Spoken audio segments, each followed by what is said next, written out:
Hola a todos. En este nuevo video abordaré un tema específico de la filosofía de la mente. Yo lo he titulado como el problema de la subjetividad humana. Debo hacer notar que es un desarrollo intelectual propio, mío, es original, y me pertenece en las conclusiones y conjeturas que realizo, pues están incluidas en el ámbito de mis investigaciones ontológicas y volcadas luego en el grupo que he denominado como discernimiento filosófico. He tomado la imagen de base de un excelente trabajo realizado por una prestigiosa universidad de Perú y que en filosofía de la mente el trabajo se titula como Problema Mente-Cerebro. Bien.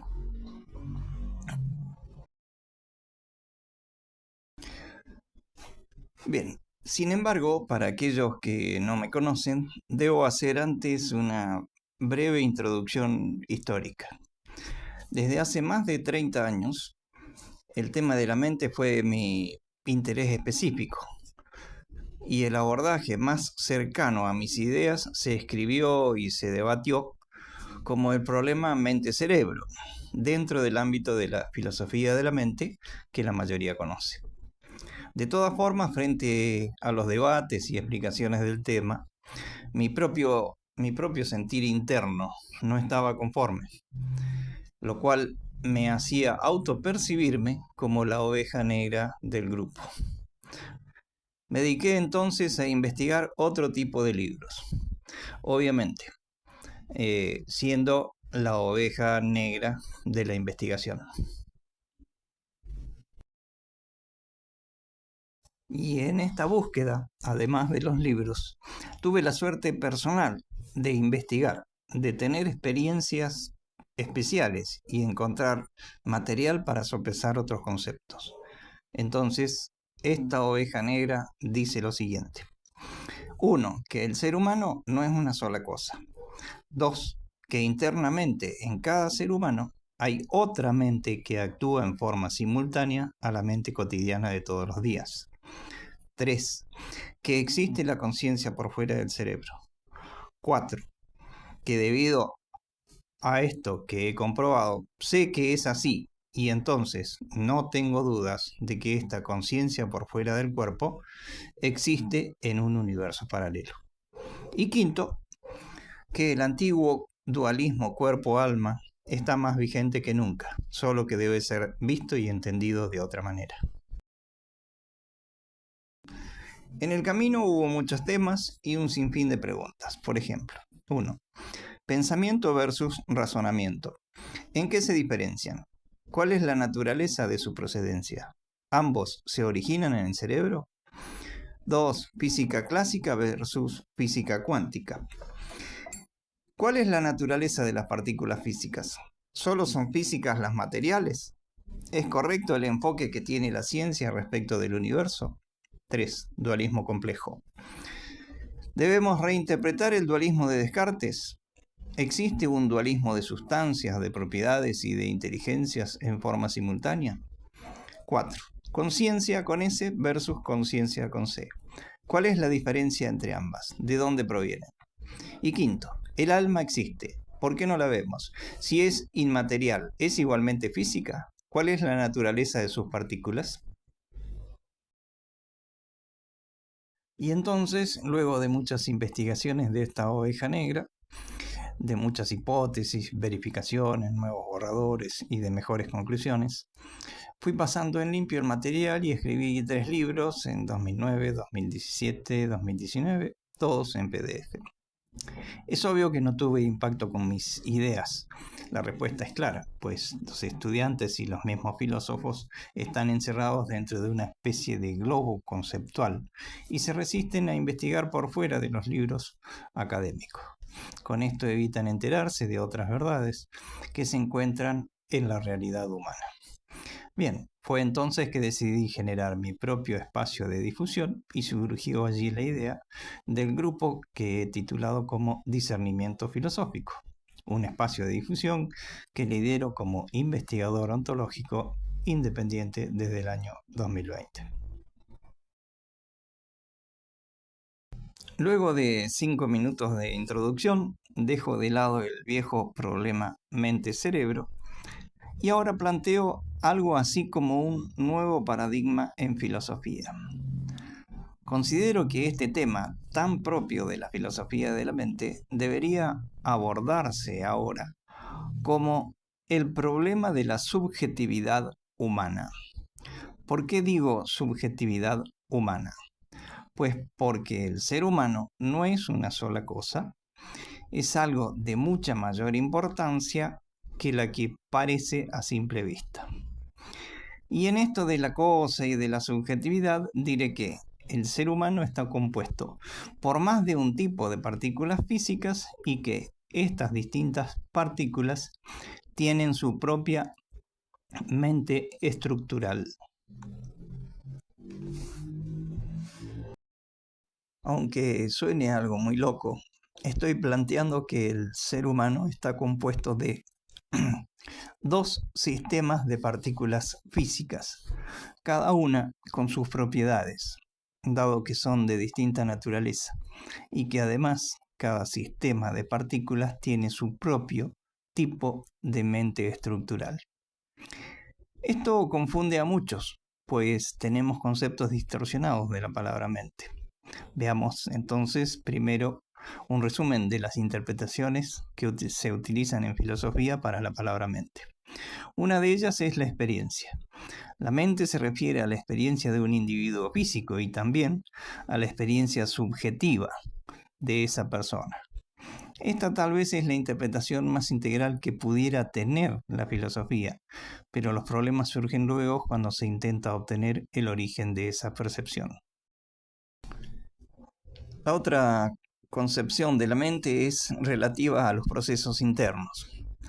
La mente se refiere tanto al proceso del razonamiento, que incluye la percepción, la atención, la catalogación, la clasificación, la conceptualización y la memoria, como así también la mente se refiere al proceso del pensamiento, que incluye los sentimientos, la reflexión, el discernimiento, la voluntad, la creatividad, la empatía y los valores. Son muy distintos. Pensamiento de razonamiento, porque provienen de lugares distintos. El razonamiento proviene del cerebro y el pensamiento, aunque les cueste entender, proviene del alma o de la esencia humana en nosotros, que es una cuestión de tipo cuántico.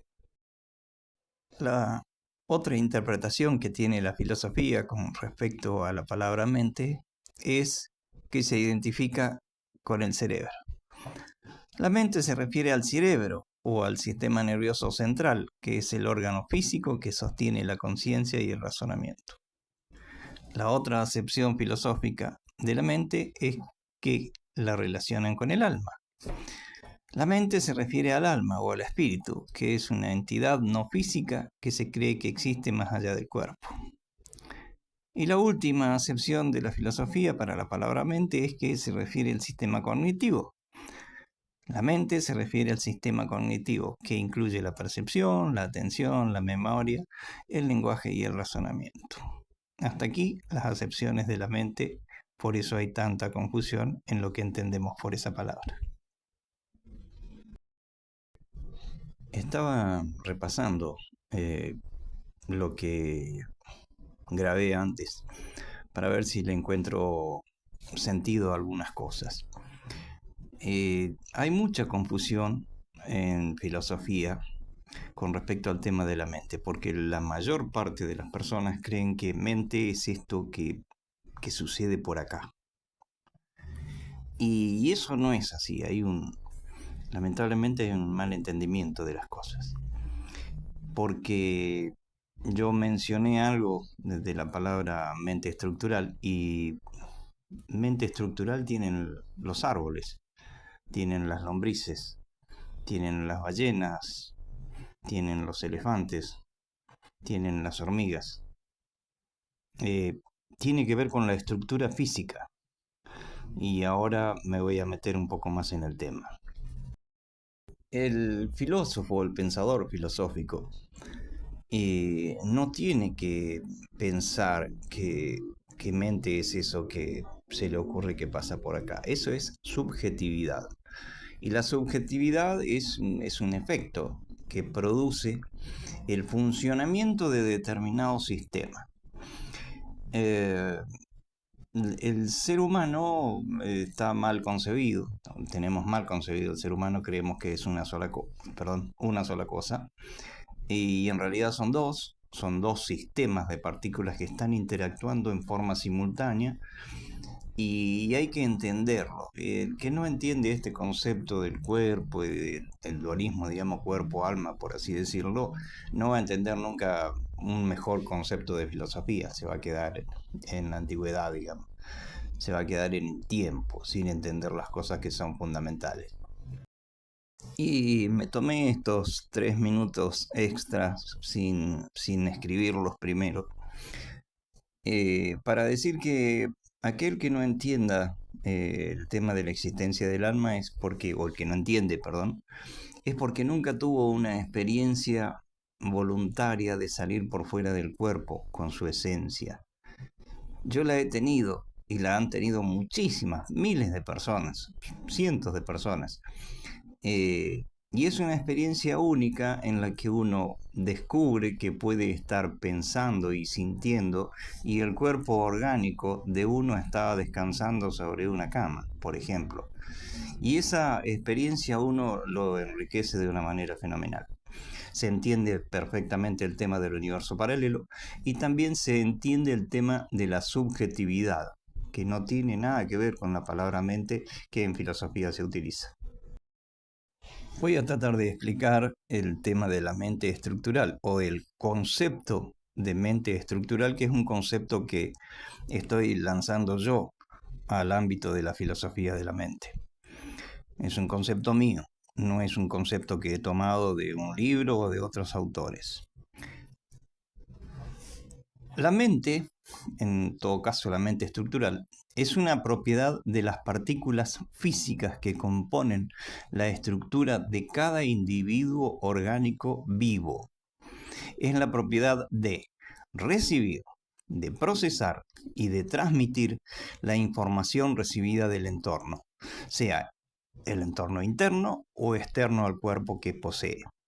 Eso es mente estructural, la capacidad de recibir, procesar y transmitir la información que se recibe. Y todos los organismos vivos la tienen. Entonces, volviendo al tema de que todo tiene mente, por así decirlo, hay una especie de panpsiquismo, es un panmentalismo en todo caso. Los organismos simples o complejos, virus, bacterias, protozoos, etc., tienen mente estructural. Responden, o sea, reciben, procesan y responden, transmiten información del entorno. Los insectos, los invertebrados también reciben lo mismo. Los vertebrados, sean mamíferos o no, también. Las verduras, las plantas, los frutales, los arbustos del campo, las algas marinas, los árboles de la calle, los bosques, todos los seres vivos del reino vegetal y fungi tienen mente estructural. Y los seres humanos también, porque tienen un cuerpo orgánico, ¿sí?, que tiene las mismas propiedades de mente estructural: recibir, procesar y transmitir. Ahora sí viene un tema que se les va a complicar. Ya hemos salido del tema mente estructural. Bien, y nos toca avanzar en una definición que también es mía, es propia, que se llama conciencia de forma. La conciencia de forma es inherente a todas las formas animadas que existen en el planeta. Cada forma orgánica viva y existente en el plano terrestre, sea una célula, una hoja, un árbol, una flor, una ballena, una mariposa, un pez, una paloma o bien un ser humano, tienen una determinada conciencia de forma, pues tienen instalados en su ADN el curso de acción y de respuestas a sus vidas. La conciencia de forma es lo que hace que cada ser vivo, sin importar la forma o el tamaño, actúe de acuerdo a su estructura orgánica y su ADN. Bien, Por ello es que un pez nada, una paloma vuela, una serpiente repta, una gallina pone huevos, las vacas producen leche, un ser humano camina, habla, escribe, corre y nada. Bien, ya vimos entonces mente estructural y conciencia de forma. Vamos a tratar de sintetizar. La propiedad, mente estructural, de las partículas físicas, tanto materiales como inmateriales, y en las inmateriales incluye al alma como vehículo físico, de recibir, procesar y transmitir información. Ahora bien, ¿de qué manera actúa cada individuo? Y aquí va la respuesta. Todo ser vivo actúa de acuerdo a su conciencia de forma, pues esa es la capacidad de acción que está inscripta en su estructura propia de ADN. Entendidos los dos conceptos, vamos a ver si seguimos. Vamos a hablar ahora de la capacidad inteligente de los seres vivos. La capacidad inteligente es una definición mía propia, no la tomé de ningún lado. Capacidad inteligente es el producto de la interacción que existe entre las neuronas del cerebro, el sistema nervioso central y las señales que provienen tanto del interior del cuerpo físico como de los acontecimientos y objetos que existen en el entorno. La capacidad inteligente, entonces, está íntimamente relacionada con la mente estructural del individuo que se trate y a su vez relacionada con la conformación genética. Dicho de otro modo, la conformación genética del ADN condiciona a la mente estructural y a su vez esta condiciona a la capacidad inteligente de cada individuo. Todas estas son variables que interactúan en los aspectos físicos visibles y la conducta de cada individuo que se trate. Bien. Es necesario hablar de un nuevo paradigma en filosofía. Es decir, hablo de reinterpretar los conceptos ya utilizados por la ciencia y la filosofía con el fin de dilucidar de un modo más adecuado aquellas cuestiones que se debaten hoy como un problema. Es claro que hay que poseer una perspectiva más amplia sobre el asunto. Desde mi punto de vista, la subjetividad humana debe comprenderse como el resultado de un conjunto de cosas, y para ello se debe tener en cuenta que el ser humano posee dos cuerpos físicos simultáneos. Uno, el propio cuerpo anatómico orgánico, y otro es el vehículo físico del alma. Y acá entramos en un capítulo bastante duro de discernir. A saber, el alma es un cuerpo de partículas físicas no materiales, con propiedades cuánticas, por eso no las vemos. Y el alma no es un cuerpo vivo, por tanto no posee mente estructural y tampoco tiene conciencia de forma, pues no tiene ADN. El alma tiene inteligencia, pero es de otro orden y naturaleza. El alma es un vehículo físico de partículas de no materia, que tiene superpuesta, incorporada, la energía inteligente humana de cada persona, que es, en definitiva, la esencia humana de cada terrestre en el planeta. La subjetividad humana es el resultado simultáneo de un mix muy especial que tiene dos entradas. Por un lado, este mix subjetivo tiene la influencia de las características que le son propias al cuerpo orgánico vivo y homínido. Ustedes ya saben, mente estructural, conciencia de forma y capacidad inteligente. Todo esto depende del cuerpo. Por otro lado, este mix subjetivo tiene la influencia del propio nivel evolutivo de la energía inteligente humana. Es decir, la conducta humana de cada individuo terrestre tiene la influencia del desarrollo de conciencia que ha generado cada persona en sus sucesivas vidas aquí en la Tierra. Chispa. Entonces, resumiendo, La subjetividad humana depende del grado de interacción y de preponderancia de dos cuestiones fundamentales. La primera cuestión es relativa a la condición orgánica, física y anatómica, que es mente estructural, conciencia de forma y capacidad inteligente. De esta condición homínida surge o emerge lo que luego se da en denominar como conciencia corporal, a veces nombrada como conciencia inferior o conciencia cerebral. Y la segunda cuestión es del desarrollo de conciencia, de su energía inteligente personal y humana. Es decir, que de las sucesivas experiencias terrestres emana un grado de conciencia superior, también denominada como conciencia trascendente. Sobre la muerte y la subjetividad de la conciencia. Como nota de color, debo aclarar que aquello que trasciende luego de la muerte física del cuerpo, técnicamente no es la conciencia superior, sino que es la propia energía inteligente humana que tiene la propiedad de trascender el fenómeno de la muerte del cuerpo orgánico. Una cosa es trascender, es decir, estar energéticamente del otro lado en el universo paralelo. Y otra distinta es la experiencia subjetiva de tener conciencia de muchos detalles del entorno, sea este un entorno cercano o bien un entorno lejano en el aspecto temporal, que también sucede. Las SM y el paso fugaz del alma al universo paralelo. También es correcto afirmar que existe la conciencia por fuera del cuerpo, en aquellos momentos denominados como SMs o experiencias cercanas a la muerte.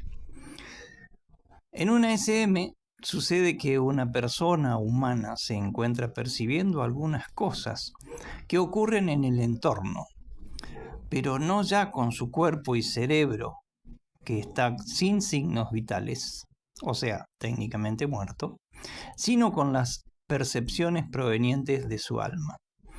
Y lo interesante de esto es el relato posterior de una extraordinaria conciencia vívida que se percibe en esos raros momentos.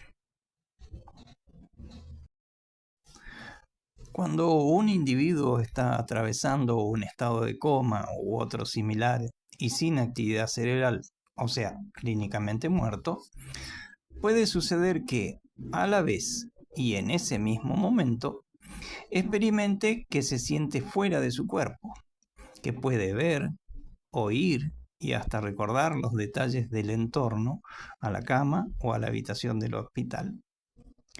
Lo interesante de esto es que esta vez lo hace con su segundo cuerpo, es decir, con el cuerpo de partículas de no materia que se llama alma. Esta situación, algunos pacientes se animan a comentarla a los médicos una vez que se produce su retorno a las funciones vitales del cuerpo orgánico. Me toca ahora despedirme de este capítulo del problema de la subjetividad humana, donde indico y afirmo que tiene dos formas de emergencia. Me interesa que recuerden que solo una parte de la subjetividad del individuo, o sea, el razonamiento, emergen de las propiedades del cuerpo. Claro está, se producen como resultado de la acción de las neuronas y la subjetividad humana resultante se expresa por intermedio del cerebro. La otra parte de la subjetividad de una persona, el pensamiento, emana de la energía inteligente que anida en las partículas físicas de su alma. Y es necesario entender que la calidad de la conducta humana de cada persona en la sociedad, o sea, sus sentimientos, los valores, la empatía, el discernimiento, etc., dependerá del nivel evolutivo alcanzado por su conciencia superior. Es cierto, esta se manifiesta por medio del cerebro y es interdependiente del mismo, pero en absoluto es producido por la acción de las neuronas o el cerebro. La energía inteligente proviene del universo paralelo y existe desde antes de nacer el cuerpo. Señores, este capítulo ha llegado a su fin y espero les resulte de utilidad para el futuro de sus discernimientos filosóficos. Desde Río Negro, Argentina, Antonio Salguero, muchísimas gracias.